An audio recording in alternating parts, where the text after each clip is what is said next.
төгс авьяастай хүн. Давтагдчихгүй дүүл тавирдаг байсан. Юм хийвэл гүйцэд хийдэг. Дандаа давуулж бидүүлэх гэдэг. Яста од гэдэг бол зинхэнэ алтан үеийн одсон тэр хүн дээ. Бүгд л алтан үеийнх нь л дээ. Тэр дотор гой тасархай энэ хэдэн унсууд. Тэр хэд дотроос тасархай. Багтаач чи дэндүү урагштай бай. Хатаа хитрхи төсцөөгөө биш. Хатдаг сахар юм. Тэний хүнээс дайрч юм байна. Америкэн хүмбот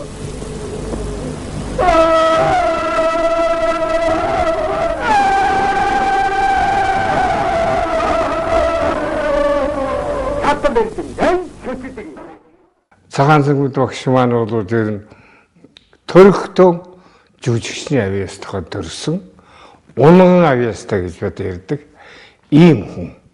Түүнээс биш сургуулаар юм уу аль эсвэл ямар нэгэн хичээл дугуйлангаар олж авсан ийм олдмол авьяас огт биш. Ийм их авьяастай хүн. Вэ шүү таглия туяг. Тэр чин тэгэл оноо ташуурдаг сухалт эзэн уустаа. Хөө идэвхтэй яадаг шүү. Тэгээ сүлдө хожигдсон гутаа хойсгэл тэр хувирдууд аа тэр өвдөж байгаа юм гэж. Тэр сухалтрыг бол баядаг чадлаараа дийсэж байхгүй. Тэр сухалт нэг ярваагч байгаа үү тий. Манай ч өмнөдөө ярьж байгаа тэр манай ч он тонт тэгээд онцолдог. Тэгээд хүнч нь унтахаараа жинхэнэ унтж байгаа хүмүүс соромс нь хөдөлдөг юм байна л да. Гэтэл хотлоо унтж байгаа хүний соромс бол хөдөлдөг юм байна. Тэгээд одоо энэ манай ерөнхий найруулагч жигжид байгаа. Чи хотлоо унтаад байна. Наа соромс чи хөдлөөд байна. Загнуулаад өөр би ойлжсэн загнуулаад ойлжсэн одоо их татна. Тэгээд цэгмэд байгаа тэгэхэд бол одоо хатнад нэг үлгэр ярьж өгч байгаа л тэгээд тэрийг би өөр ерөөсөө тэгээд нөгөө юу гэдэг вэ гипносонд орно гэдэг шиг ерөөсөө тэгээд нам унтчихсан.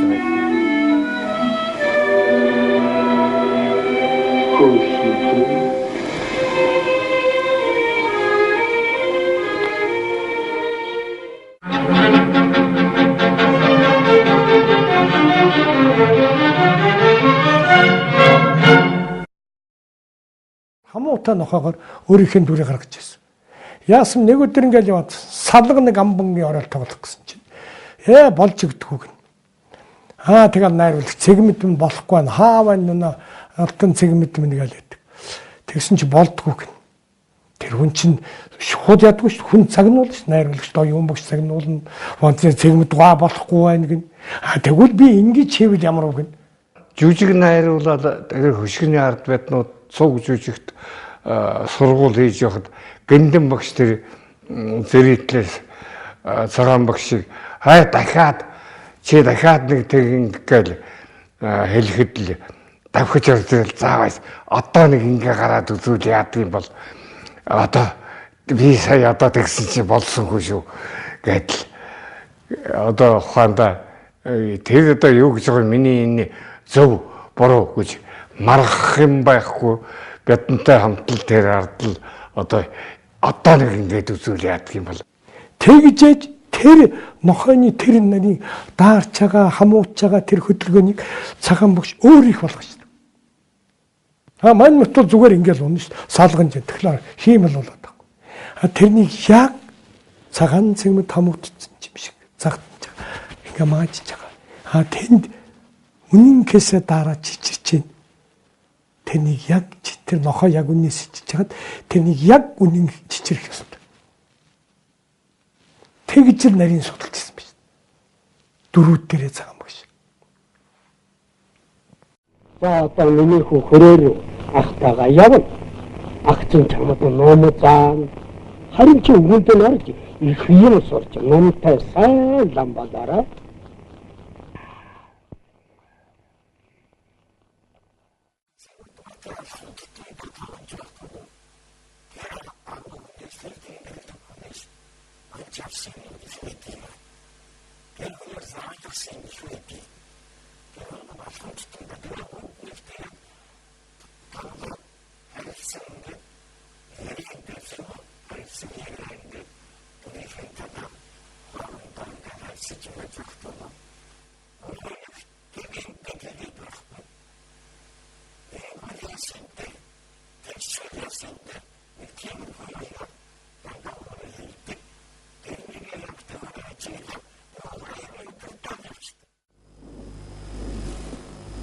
Тэрхүүтэй хатаа битээ энэ томтаны хагас экспорт ярганы хаан тодоо хатаа хартгүй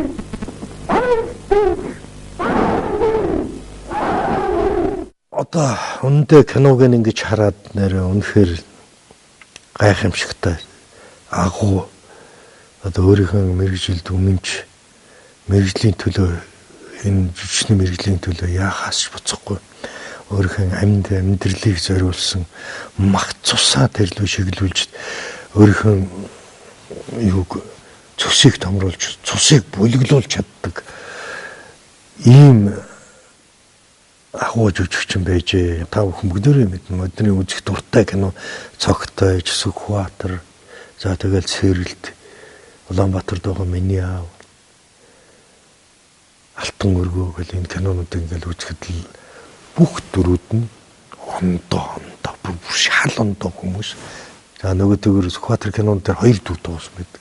Нэг нь Сүүшүжэн, нөгөөх нь Эрдэнэ. Гэвч шал өөр хоёр ертөнц шал өөр хоёр хүний төрхийг харуулад ингэсэн. Ер нь жүжиг тоглоно, кино тоглоно гэхлээр нэг илүү сонин хачин байх ёстой юм шиг ойлголт үзэгчдийн дунд ч байж, тоглож байгаа хүмүүсийн дунд ч байж, бүтээж байгаа улсуудын дунд тиймэрхүү. Тэрнээс хойш одоо сэрэлт мэрэлт кинонууд гараад ирж байна. Эднүүд дотор ингээ яваанда хараад байхлаар яг үнэн байдал руу ороод ирсэн. Тэр Сүхбаатар киноноос үүдээд аав маань Алтан цэгмэд гэдэг нэр авсан шүү дээ. Черкасов гэдэг том жүжигчин ирж Сүхбаатарын борон үнгээр нь тоглож байгаад тэгсэн чинь Оросоос тэр жүжигчин ирж тоглох хэрэгтэй байсан юм л да Сүүшүжэнд. Тэгсэн чинь Оросын тэр жүжигчин ирж чадаагүй. Тэгээ хүмүүсийг хайгаад байсан чинь би нэг үзээтгэв гэсэн гэж байгаа. Тэгсэн чинь тэр Черкасов бодож исэн гэж юм. Энэ ямар тэнэг жүжигчин бэ? Өөрөө ийм том оролттой мөртлөө дахиад ийм хүнд хэцүү дүрд ингэ тоглох гэж зүтгээд байдаг гэж бодсон гэж байгаа. Тэгэл юун дээр Сүүшүжэнийг дөрвөн удаа зураг авсан гэж байгаа. 4 дубль авсан байна. Тэгсэн дөрүүлээ асар гайхамшигтай мөртлөө 4 янзаар хийсэн. Тэгээ нөгөө найруулагчид нь ингээд алийг авах юм битгий байсан. Алийг авах. Тэгээ баг худалчинд ингэж жагаад хоёр дахь ингээд авсан гэж байгаа. Тэр одоо Сүхбаатар кинон дээр буусан дүрсэн. Тийм гайхамшигтай жүжигчин байсан.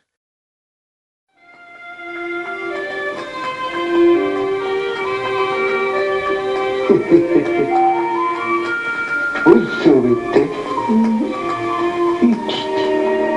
Сайн айти ханайдгүй. Ичээр хангаад Автогаар оцох жилсэн гэлөө. Зайти.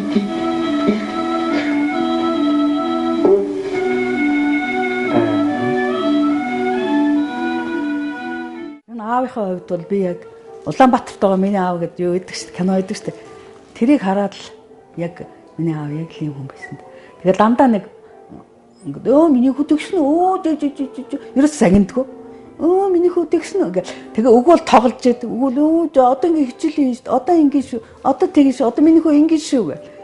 Айгуу тийм зөөлөн хүүхдүүдтэй л их зөөлөн ханддаг. Тийм хүмүүс. Би ер нь уурлахын үзээгүй. Амьдралтаа үзээгүй. Бидэнтэй 1947 онд биднийг элсэлтийн шалгалт аваад урлагийн сургуульд ороход уран чадварыг хичээл заадаг манай ангийг даасан багш байсан. Тэр багш байх хугацаанд 3 жилийн хугацаанд юу ч дайралтгүй бидэнд янз бүрийн сахилгатай сахилгагүй дүрсгүй янзын хүүхдүүд бидний дотор байсан л да. Тэгэл тэдэнтэй чинь бол нэгэнтэй загнаж, харьцаж, загнаж барьж ингэж байгаа юм байхгүй. Би багш гэж одоо тэндээ нэг дээрлэгч гоё юм ерөөсөө байхгүй. Мананаас буучаад өглөө би энэ хүүхдийг аав нь олж уулзуулахгүй болохгүй гинэ гэхэд задлалт нэг тэнмэл юм байгаа үгүй тэргээд тэгээ тэрүүхэн тэр хэсгийг авах шатыг л харчаал манер өөрөө ингээд шүүр ачаар авч цэвэрлэжсэн тэр интернет одоо их тодхон санагдаж байна. Ардын жүжигчин боллоо. За тэгээд Гавьяашаг нь л одоо нэр алдар асар өндөрт хүрээд ирэнгууд одоо би тийм хүн гэдэг одоо бие тоосонгүй. Би тийм хүн гэдэг тушаалд ядарсан зовсон улсуудад туслахгүй явах ямар сандал олон хүнийг дүүгээ болгоно мэтэр гэж явдаг. Тэрний нэг нь одоо ганц төмөргөө шүү дээ. Их энгийн харьцаатай их энгийн тийм л хүн байсан. Гэтэл их хэлбэл хайртай ингэж л өсгсөн. Бид нартай тоглохдоо өөртөө одоо вальс гэ 4-3 гэдгийг 1 2 3 1 2 бид нэр ингээд тэрвэрчгээд 1 2 3 1 2 3 гэд тэгсэн мөртлөө шалаа арчаад байгаа байхгүй. Хөлөндөө ингээд шалны алчуур ингээд тэгээд 1 2 3 1 2 3 гэдэг вальс ирэх байхгүй. Үгүй бол одоо өөрийнхөө тэр зохиолын юунд давтах ч юм уу тэр маягаар одоо ингээд тэнд нь би вальсаар айгу ямар гоё юм ингээд. Үгүй хэмлийнхэн цэгмэдгаа нэг жорлонд орцоод л тэгэл нэг баах юм яриад идэг хэдэн цаг суучдаг юм гардгүй гэж тэгж яриад исэн юу яаж исэн багш гэдгсэн чи. Үгүй би чинь хаш минийхээ тэр чинь ийм учиртай байхгүй гал гарамраа ингээл тэрний итвэхтэй яаж байгаа. Яасан тэр үед манай театрч харснаа хайр сэтгэл гэдэг жүжиг тавьж исэн байхгүй. Тэрний нэг гол өрөөд байдгийг. Манай аав чинь хуучир тоглодог байсан. Тэгэл нэг хэсэгдээ хуучраараа айгүй өдөр шөнөгөө л бүр тоглоноо тэрийг. Тэр ээж болохоор ястаа нэг зэхэн шир ямар хэцүү юм бэ гэхээр жорлонд орцсон байж. Үгүй бол нэг ээж гал тогооноос гарцсан байвал гал тогоонд орцсон. Эзэний нөгөө хуучрын дуграад л шөн унтахтал дуурж хахад өглөө босоход дууржлээ. Тэгээд тэр оройлоо багш нь тэр жорлон дотор давчихгүй. Өрөөнд болохоор болохгүй. Тэнд өвчтэй хүн хэвтэж байна. Тэрний дэргэж яриад ээж болохгүй. За тэгээд корд ордохоор яа болохгүй. Асар совлогч нь хой та одоо яагаад үглээд байна гэд. Тэгээд одоо энэ оройл давтах газар олдохгүй байхгүй. Одоо хүүгийн хувьд ингээд би уран бүтээлчийн хувьд тийм ээ тодорхой байр суурьтай уран бүтээлч болчиход тэгээ энэ өнцгөөсөө аавынхаа тоглолтуудыг ингээд хараад за би л тэгээд тоглолцож чадахгүй. Ер нь за аавшгаа болоорой гэж өрөөдөг чи аавынхаа хаач хөрөхгүй гэж намайг хэлдэг энэ төр улсууд үнэхээр аавынхаа нэрээ хаач хөрөхгүй бид нар. Тэгэхээр тэр тийм гайхамшигтай жүжигчин одоо олон байсан дахид төрхөөргүй тийм дахин давтагдчихгүй тийм алтан үеийг бид нар ямар сантад гэж хэлдэг. Ийм гайхамшигтай жүжигчдийн толгойд нь цохиж явна гэдэг чинь бүр гайхамшиг.